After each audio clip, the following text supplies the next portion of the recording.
What's up, boys and girls? Shout out to Jay Young, my original YouTube mentor. So I thought I would do a video on this ratchet from Wright tool. Picked this big boy up. It's the Wright, it's a part number 6400, USA made, obviously. Guys, Wright tool is one of the best American-made tool brands out there, and I thought we would do a video on doing an update or a service on this ratchet. Sorry, I have to step away off the camera a bit. So what we're going to do is we're going to open this ratchet up. We are going to take a look at the internals. We're going to get it lubricated, get it back to perfect working order, and then wrap it on up from there. So first things first, let's go ahead and get this retaining ring off here. Simple as pie. Go ahead and push the pawl and mechanism out from the bottom. One thing cool about the round head ratchets is everything's encapsulated. It's one unit. If you were working on a traditional pair head ratchet, you would have pieces flying everywhere. So just make sure that when you're working on ratchets and you're going to rebuild them or clean them up or lubricate them, do any type of maintenance on them, that you are careful to ensure that you don't lose any of the parts, like the detent ball, the spring, the pawls, etc. So this one here, I mean, this ratchet, we'd have to date it. I don't know how old it is. I'll probably try to look that up. Maybe Wright Tools watching this video and they can help me date the ratchet. But you can see there, the pawl themselves look great. I mean, there's no chips on there. There's nothing. So either this was a lightly used ratchet, or the ratchet just held up that well over time. And once again, I don't know how old it is, but it looks really, really good for its age from what I can tell. I'm assuming this is probably, I don't know. I don't even want to say, because I really don't know. I'm not even gonna try to guess, but I don't know. I have a 1/4" drive one as well. Let me see if I can grab that real quick. And I found this one here. I didn't even like to even tell you where I found it at, but I went to an estate sale, or how I found it rather. I went to an estate sale and I found this guy on a table, and it was literally covered in rat urine and whatever else, feces. And I got it home, I prayed over it, put some cleaner on it to neutralize the urine, and then cleaned it up as best as I could. And listen to this, guys. Works just like a charm. We tore it apart, we cleaned the internals, and I mean, this ratchet just hasn't skipped a beat, and it's literally one of my go-to ratchets. And that's primarily because I love 1/4" drive stuff. And when you compare that to like SK and other ratchets, here's an SK, you can see how much larger the head is. So if you're trying to get in a very tight location, this Wright tool is going to give you all of the access that you need, and be in a really small package. So you're still getting the quality, the strength of the tool, where you get it in a much smaller package. And for me, that's awesome. That's what you're looking for, right? It doesn't have to be big and bulky necessarily in order to represent quality. So we can see here, it's got a little bit of light surface rust. Let me think about this here. If I have my wire brushes anywhere off camera, let me see. I don't know what I did with them, to be honest with you. I got a lot of stuff that I probably need to put away, get more organized, but I got a brass one here. I don't know how well brass is going to work to get that off. Probably not very.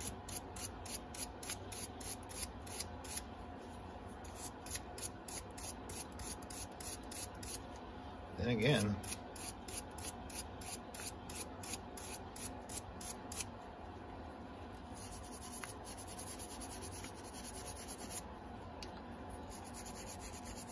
I mean, it doesn't have to be perfect. It's gonna get rust on it again anyway when I use it.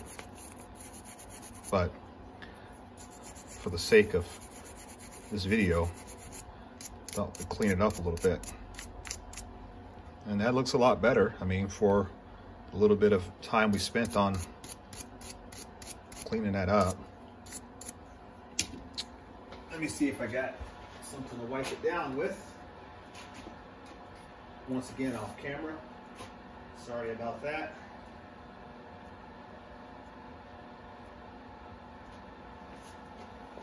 Yeah, wipe that down a little bit. And yeah, she looks good. We could do a little bit better job on it.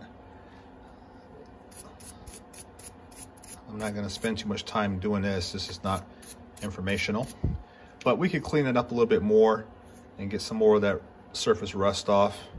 But you can see here, I was trying to see what that piece there, it looks like maybe that's where the pen goes in that holds everything together. We don't need to take everything apart. That's one other thing too. Sometimes it's better to leave things well enough alone. If you're tearing into something that's older and you see that all the components look good, there's no need to really break it down. I mean, personally, I don't see what's the need. I'll just leave it as it is. So in this case here, let me see if I've got, I thought I had some WD-40 somewhere. Either that or PB Blast will work. Sorry, I'm off camera. One thing to point out, I'm just going to use some PB Blast. It's a penetrant, it's, you know, it's a lubricant. It doesn't have to be heavily lubricated. So keep in mind, guys, when you're dealing with, this is my opinion. Some people will have a different opinion, that's fine. When you're dealing with ratchets that have a high degree of tooth count, let's say 60 tooth or higher, I don't recommend putting very thick grease or oil in there, because what I found is that when you put too much oil or it's too thick, it actually increases the chances of those finer teeth slipping, and you can actually do more damage by over lubricating ratchets that have a higher tooth count than you do ratchets that have a lower tooth count. So in this case here, I don't know how many teeth are on this head or this housing here, but let's say that's like 40 teeth or 36 teeth. I don't even know what it is, maybe a little bit more. And the paws are really large. So in this case here, I don't see the need to put an exorbitant amount of grease or oil in there. So I'm just gonna do a light coating here. I'm just gonna put some PB Blast in there, and that should be enough. I'm just trying to lubricate the internals, really. I'm not trying to overly service this tool. Okay, so we got some PB Blaster down in there. I think what I'm going to do, I'll put a light bit of grease on the paw, just a little bit here.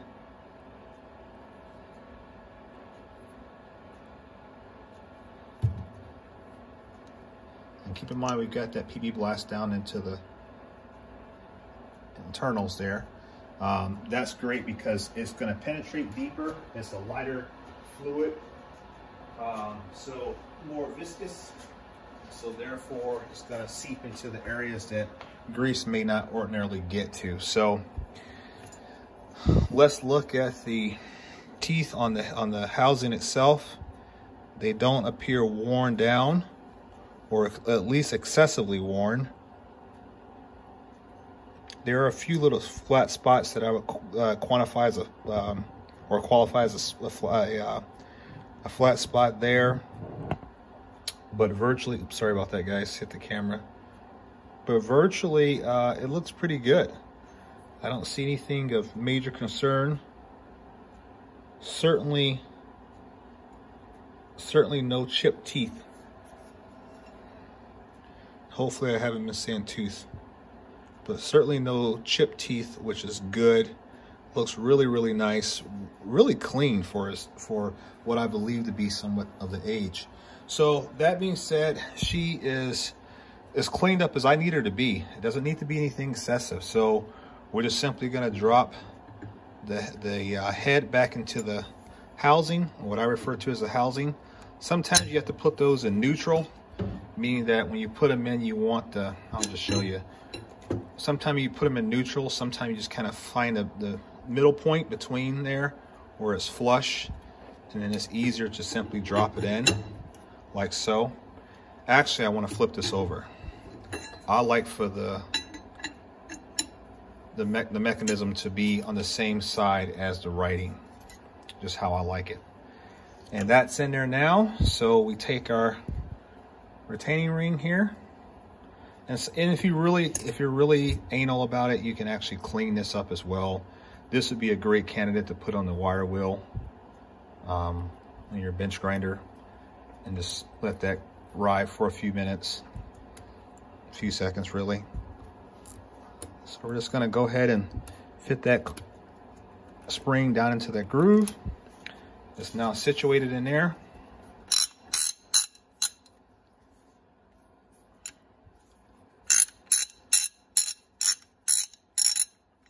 Absolutely perfect working order. So get a few good turns on there. That's probably loud. I apologize if it is. And there you go, guys. That's a simple way to just take a look at, just inspect your ratchet. So this is a great idea. Obviously, if you're going to get a ratchet from a pawn shop or a thrift store or Facebook Marketplace, wherever you're going to buy a ratchet that's older or that's used in general, if you're handy enough, you can take a pair of car keys or a pocket knife or whatever you may have. And I would encourage anybody who's buying a tool from a pawn shop or something like that, just say, hey guys, do you mind if I disassemble it real quick and take a look at the internals? Because what you'll find is that, say for instance, you're at a pawn shop and you tear it apart, and let's say it's a Snap-on or a Mac or a Wright tool, and you tear it, that didn't sound good. You tear it apart, and you find that, hang on a second. Okay, we're back. Sorry about that, guys. My little boy actually fell out of bed. I thought I heard him. I'm in the garage and I heard him fall 2 stories down. That's crazy, but he's all right. He's good to go. Mom got to him before I did. But anyway, what was I saying? Okay, it's a good idea to take these apart if you can. If you're at a pawn shop, ask before you do. Ask them if you can tear it apart. Take a look at it real quick. And don't go like, if it's going to be a pair head ratchet, just be cognizant of that. You just take the back plate off and then look in it. Don't go and pull out all the gears. Just try to do a nice, what they refer to as like a 30,000 foot overview of it, all right? Just take a quick glance in there, see how it looks. And the reason why I say that is because, let's say they're asking like, I don't know, 50 bucks for a ratchet, but you look inside and the gear is all jacked up.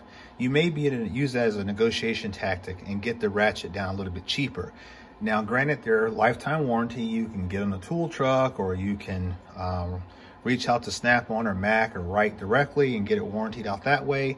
But at least when you're buying it from a secondhand or whatever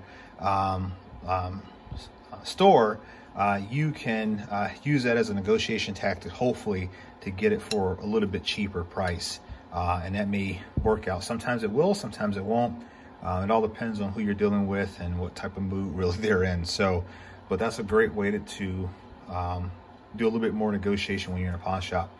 A good recommendation I want to have for you guys real quick before I jump off this. Check out Last Best Tool. I think the name of the channel is Doc. He did a great job, absolutely stellar job. I don't even know how to say it, but he did an absolutely wonderful job at explaining how to negotiate tool purchases from like pawn shops and stuff like that. So if you haven't checked out Last Best Tool, check him out, guys. He did a fantastic job, and shout out to him. Shout out to Doc for doing that video. Great video. I couldn't have done it any better myself. And I think he even threw a shout out to me in that channel. So return the favor. So anyway, guys, that's the video tonight. Just a little light refurbishment of this ratchet here. I'm gonna try to date code it. Hopefully I can date code it before I get the video uploaded. But if not, maybe you guys can leave it down in the comment section what year you think this ratchet was manufactured, because I would love to know that. So, all right, I'm out of here. I will catch you on the next one. Peace.